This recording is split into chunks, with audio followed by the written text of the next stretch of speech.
Now, the Edinburgh-based writer Alexander McCall Smith is responsible for creating Botswana's most famous fictional detective. Ma Ramotswe, the heroine of the ladies' #1 detective agency, has helped him sell millions of books and inspired a film and TV series.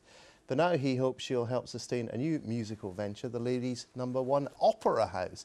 Earlier this week, it hosted the world premiere of his own opera, the Okavango Macbeth. The writer was there, as was our arts correspondent, Polly McLean.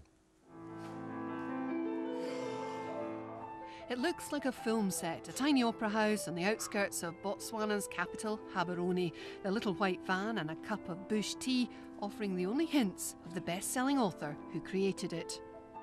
Opera House is a grand name for what is essentially a refurbished garage. It was also once a waiting room for Botswana miners en route to the gold mines of South Africa.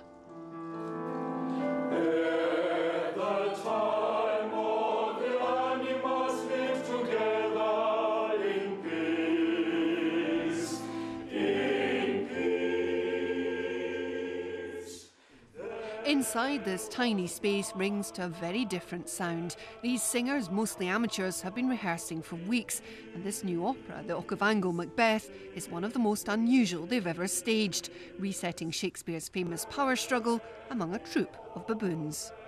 Macbeth is a baboon. He's part of the baboon troupe, and he happens to be a strong warrior, of course, but there is a leader, and he happens to fall in love with the leader's wife, who, of course, she tries to pursue him in killing the king, tries to tell him that you are capable of being king.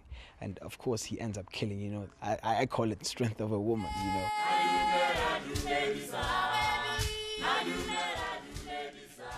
And there's another clue about the creator. His reputation rests on creating feisty female characters, not least Ma Ramotswe, the heroine of the ladies' #1 detective agency series.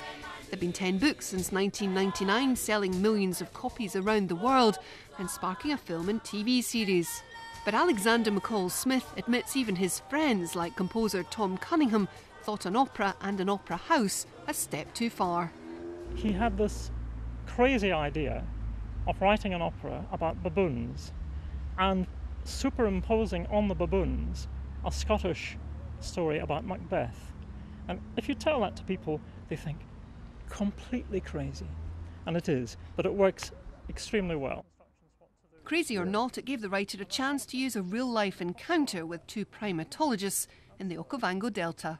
I'd always been interested in the way in which primatologists studied baboon troops and that sort of thing. I'd read some of the earlier classic works in that area, and it seems to me that the subject matter of the Shakespeare play Macbeth lends itself to treatment in a baboon context, because they do have Lady Macbeth type characters.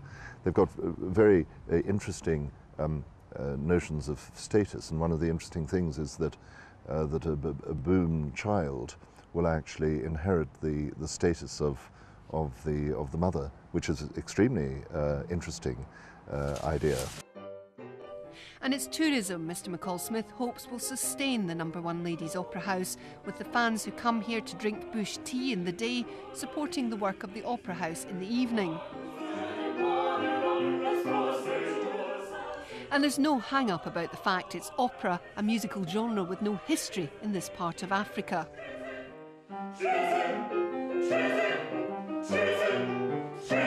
Music is an international language, even if you cannot hear what it's said, but you can just feel the mood of the song. If it's a sad song, then you will be sad. If it's a happy song, you will hear this person is singing a happy song. So one thing about Botswana, they're quite artistic, so I don't see any reason why they shouldn't embrace this opera, even though it's not in the culture of our history.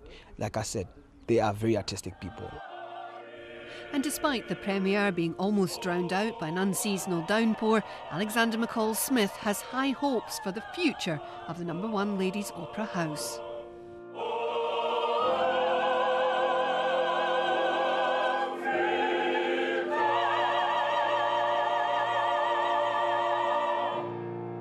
We had a chorus of dogs outside, and all that we lacked, bearing in mind there was a bit of a storm outside, was lightning. I would have thought that a bit of lightning would have improved some of the scenes, but it didn't work. Did you think that added to the charm of it? Is that what the charm of this place is? Yes, Yes, this is a very unpretentious, straightforward place, and I think it was just marvellous. It had a wonderful, authentic feel to it.